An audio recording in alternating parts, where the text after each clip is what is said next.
China کو، شاید اس کی اسٹریٹجک امپورٹنس کو پوری دنیا میں اگر کسی نے سب سے پہلے ریکگنائز کیا تو وہ شہید ذوالفقار علی بھٹو تھے۔ میں ان کی ایک پرانی تقریر کے ایکسرپٹس پڑھا تو میرے آگے بھی کچھ بتاؤں گا اس کے بارے میں۔ تو if I remember the words correctly، وہ جو میں نے پڑھا تھا اس لیے، اور یہ میں نے کئی بار، یہ اب تو ہم سی پیک کرتے ہیں، جاتے ہیں، کئی بار چائنا جاتے ہیں اور جا کے تقریریں کرنی پڑتی ہیں، اور یہ میں تقریباً ہر جگہ جا کے ریپیٹ کرتا ہوں کہ یہ شہید ذوالفقار علی بھٹو تھے۔ انہوں نے غالباً 1966 میں ایک آرٹیکل لکھا تھا ریگارڈنگ پاکستان فارن پالیسی، اور if I remember the words correctly تھا کہ if I look around, the only country whose political, economic and strategic interests align with that of Pakistan is the People's Republic of China۔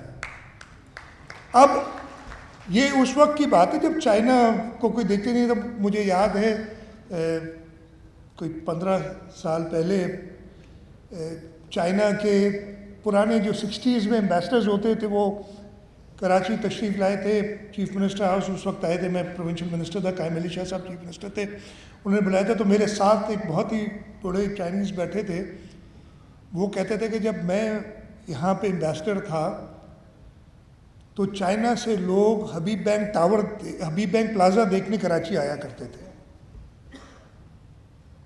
تو China کی تو وہ حیثیت تھی اس وقت، لیکن بھٹو صاحب نے کہا کہ اگر ہم نے آگے بڑھنا ہے تو ہم نے چائنا کے ساتھ اپنی دوستی بڑھانی ہے، اور وہ بنیاد انہوں نے رکھی، اور اسی بنیاد کی وجہ سے ہم، زیادہ پرانی بات نہیں ہے، ابھی 1 سال بھی نہیں ہوا اس کو، 9 مئی کو جو ہندوستان کا حال کیا ہماری فورسز نے اور ہمارے ملک نے، اس میں ہم سب مانتے ہیں کہ چائنا کا ایک بہت امپورٹنٹ رول تھا، اور یہ شہید ذوالفقار علی بھٹو نے ہمیں 60s میں بتایا۔ تیسری چیز، یہ ساری باتیں ہو چکی ہیں لیکن میں چاہ رہا ہوں کہ اس کو ریپیٹ کروں، کہ بھٹو صاحب نے اسلامک ورلڈ یونٹی کی بات کی۔ 1974 میں اسلامک سمٹ کانفرنس بنانا لاہور میں، سب مسلمانوں کو جو ایک دوسرے کی شکل دیکھنا پسند نہیں کرتے تھے، ان کو اکٹھا کرنا ایک جگہ پہ۔ میں ابھی بیٹھے سوچ رہا تھا کہ یہ سوال میرا آئے گا کہ آج کل کا جو کانفلکٹ ہو رہا ہے دنیا میں، یہ جو ایران کے اوپر جنگ مسلط کی ہے اسرائیل نے، اب پورا مڈل ایسٹ اس میں آ گیا ہے، تو میں سوچ رہا تھا کہ میں ابھی تقریر کروں گا، میں کہوں کہ اگر بھٹو صاحب ہوتے آج تو اس کو کیسے دیکھتے۔ میں نے کہا یہ تمہارا سوال ہی غلط ہے، اگر بھٹو صاحب ہوتے آج تو یہ سچویشن پیدا ہی نہیں ہوتی۔ The world would have been different۔ ہم اس طریقے سے مسلم امہ، جس کو کہتے ہیں ابھی جو بھی رہ گئی ہے، اس طریقے سے ہمیں سرکس میں نچایا نہیں جاتا جیسے نچایا جا رہا ہے۔ تو اس کا جواب یہ ہے کہ بھٹو صاحب ہوتے اگر تو یہ سچویشن ہی ارائز نہیں ہوتی۔ چوتھی چیز جو بھٹو صاحب نے بیفور اینی بڈی ایلس بات کی گئی اس پہ، کہ انہوں نے developing world, third world countries اور گلوبل ساؤتھ کی بات کی۔ اگین انہوں نے دنیا کے ان ملکوں کو جو کم ترقی یافتہ تھے ساتھ ملانے کی بات کی، اور وہ بھی ہم آج تک انہی پرنسپلز پہ چل رہے ہیں، ہم نے کوئی نئی دریافت نہیں کی، ابھی تک انہی پرنسپلز پہ یہ دنیا چل رہی ہے۔ پانچویں چیز میں اگر کہوں تو again very relevant to what has happened in the last few years in the world, شہید ذوالفقار علی بھٹو فلسطین کے حق میں سب سے مضبوط آواز تھے اس زمانے میں، اور انہوں نے یونائٹڈ نیشنز کی تقریر میں کہا تھا، اور میں اس کے ایک تھوڑا سا ایک ہی سینٹنس سے پڑھتا ہوں، انہوں نے کہا تھا، "The people of Palestine are not alone. their struggle is the struggle of all those who believe in justice.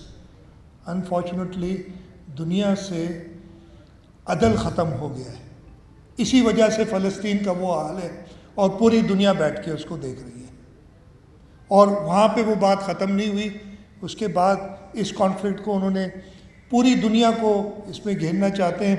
اور یہ وہ وقت ہے جب ہم ایسے لیڈرز کو مس کرتے ہیں جو کہ ہم کہتے ہیں ہوتے تو یہ صورتحال پیدا نہیں ہوتی, اور اگر ہو جاتی تو اس کو ہینڈل کرنے کے لیے ابھی بھی ہماری جو بھی اس وقت میں ہم بات کرتے ہیں کہ پاکستان نے بڑا اچھا ایک فارن پالیسی اور اچھا رول کیا ہے, وہ ساری وہی باتیں.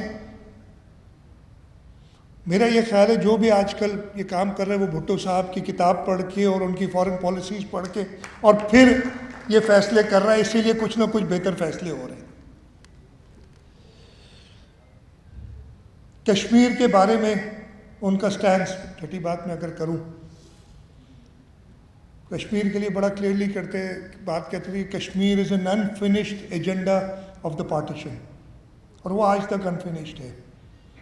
یہ تقاریر ہیں کہ میں نیند میں بھی کشمیر کے بارے میں غلطی نہیں کر سکتا. یونائٹڈ نیشنز میں جو ان کی تقاریر ہیں بات پہ, وہ ابھی تک ہمارے لیے ایک انسپریشن کی حیثیت رکھتی ہیں. فائنلی آج جس پوزیشن میں ہوں, اور یہ میں تقریباً سارے مقررین نے یہ بات کی ہے, اس کی وجہ وہ ملتان والی میٹنگ ہے 1972 کی. ایک ہارا ہوا ملک جس نے اپنا آدھا ملک گنوا دیا, 93,000 جنگی قیدی, ہمارے ملک ویسٹ پاکستان جو اس وقت تھا پاکستان, اس کا وہ حصہ جہاں سے آج ہم تھر کا سونا نکال رہے ہیں, وہ ہندوستان کے پاس. اور اس وقت کہتے ہیں کہ میں نے اپنے ملک کے لیے, اپنے ملک کی دفاع کو ناقابل تذکیر بنانا ہے, اور یہ پلان کرتے ہیں کہ میں نے نیوکلیئر پروگرام شروع کرنا ہے. تو آج ہماری فارن پالیسی, ہماری ڈیفنس ایڈوانٹیج, یہ سب مرہون منت ہیں ایک ہی شخص کے, شہید ذوالفقار علی بھٹو. میں تھوڑا سا جو ٹاپک ہے اس سے ہٹنا چاہوں گا. ایک دوسری سائڈ بھی تھی. میرے خیال ہے شہید ذوالفقار علی بھٹو وہ واحد, میں لیڈر نہیں کہوں گا, واحد شخص تھے وہ چاہے پیرس کے اندر کسی محل میں دنیا کے لیڈران کے ساتھ بیٹھے ہوں تو وہ انگریز میں will not be out of place there, وہ ہو جاتے ہیں. اور اگر نودیروں میں کسی کسان کے ساتھ زمین پہ بیٹھے ہوں اس کے ساتھ بھی ویسی بات کریں گے جیسے وہ کرتے ہیں. ایسا شخص ملتا نہیں ہے کہ جو ہر جگہ کمفرٹیبل. اور اسی سلسلے میں دو چیزیں لوگ, اچھا بڑی مزے کی بات ہے, آج کل ہم سارے پراؤڈ فیل کرتے ہیں. میں کہتا ہوں جی میں عوامی وزیر اعلیٰ ہوں, یہ بھی بھٹو صاحب کی مرہون منت ہے. اس سے پہلے کوئی لیڈر اپنے آپ کو عوامی نہیں کہتا تھا, وہ اپنے آپ کو ایلیٹ ظاہر کرنے میں کہ جی میں اوپر ہوں, سب سے فخر محسوس کرتا تھا. آج ہم سب اپنے آپ کو زمین پہ لے آئے کہ ہم عوامی ہیں, ہم عوام کے ساتھ ہیں. یہ بھی شہید ذوالفقار علی بھٹو نے کہا ہے کہ ان ایلیٹ کو اٹھا کے عوام کے ساتھ بٹھا دیا. تو اسی سلسلے میں دو چیزیں مجھے یاد آتی ہے. ایک بھٹو صاحب کی اپنی تقریر تھی جو میں نے 1977 میں جسٹ بفور دے ہیڈ حکومت گرانے سے پہلے نیشنل اسمبلی میں ایک تقریر وہ کر رہے تھے, اور وہ میں نے سنی تھی اس وقت. اور انہوں نے کہا کہ اپنی کنٹریبیوشن بتا رہے تھے, تو جو مجھے یاد ہے, جو ایک چیز انہوں نے بتائی جو مجھے اس وقت کی تھی, انہوں نے کہا کہ جی میں اپنے والد کے ساتھ,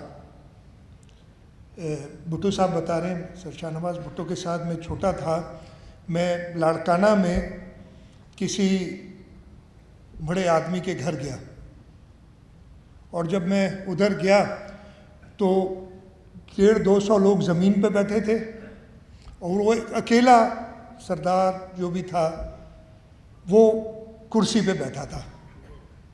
جب ہم ادھر پہنچے، میں اور میرے والد تھے، تو میرے والد کے لیے انہوں نے ایک کرسی لائی اور مجھے منجھی، چارپائی نہیں، وہ موڑا جیسے ہوتا ہے، اس پہ بٹھایا.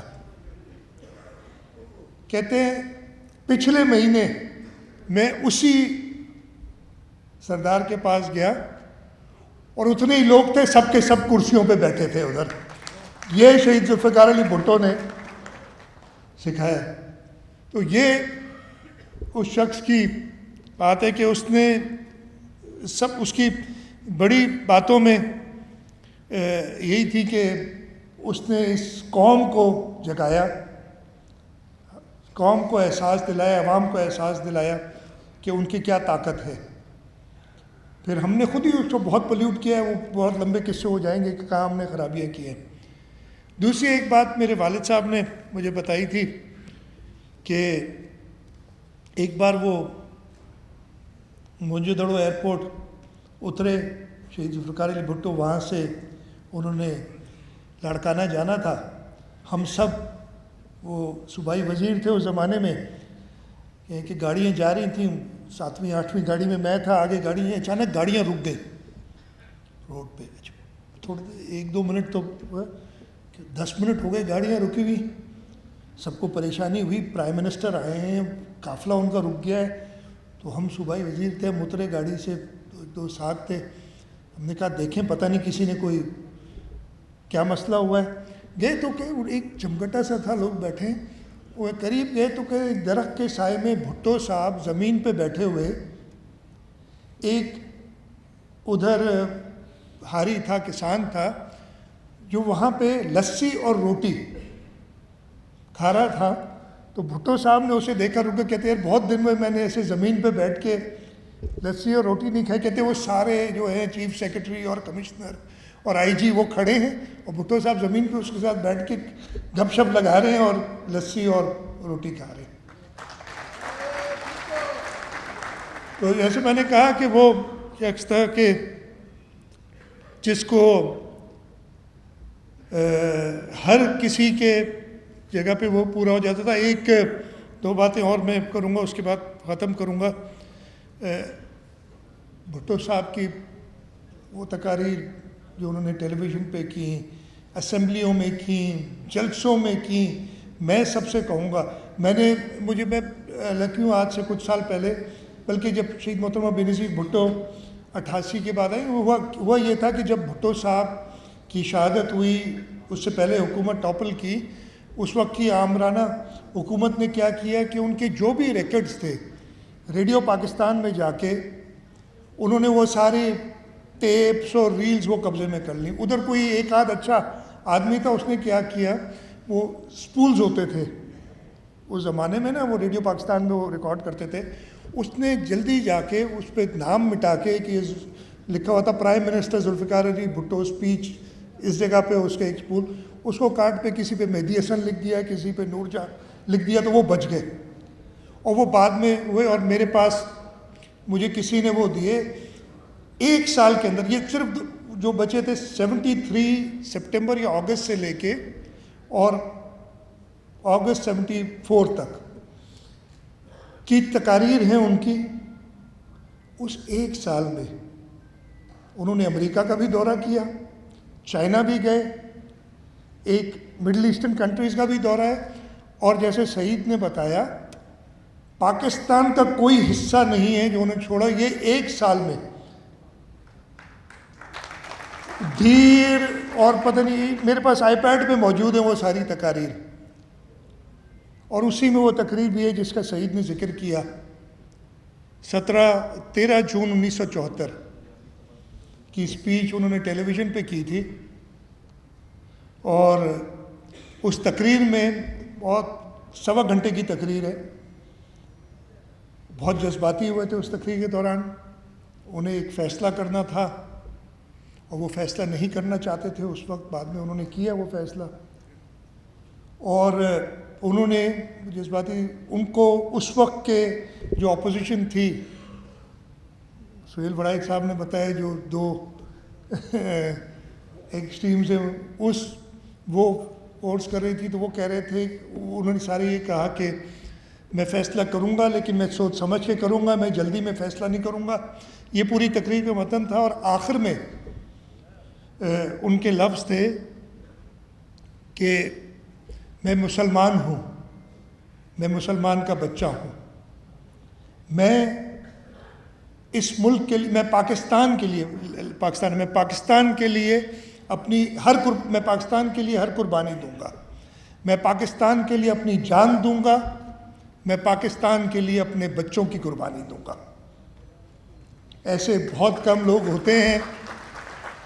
آپ اپنے سب دل پہ ہاتھ رکھیے، آپ یہ کہیں گے کہیں بیٹھے ہوئے؟ تو یہ وہ شخص ہے جس نے نہیں تو آج بھی ہم کسی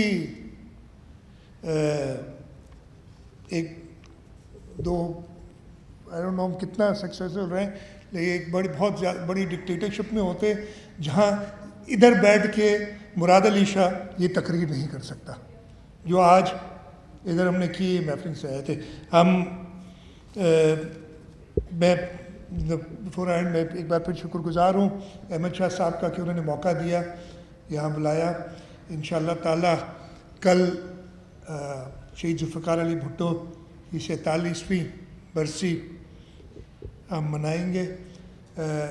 ہم ہر دفعے تو ایک بڑا جلسہ کرتے ہیں گڑھی خدا بخش میں، لیکن ملکی صورتحال کو دیکھتے ہوئے چیئرمین بلاول بھٹو زرداری صاحب نے فیصلہ کیا ہے کہ ہم ڈسٹرکٹ لیول پہ قرآن خوانیاں کر کے اور خراج تحسین پیش کریں گے شہید ذوالفقار علی بھٹو کو.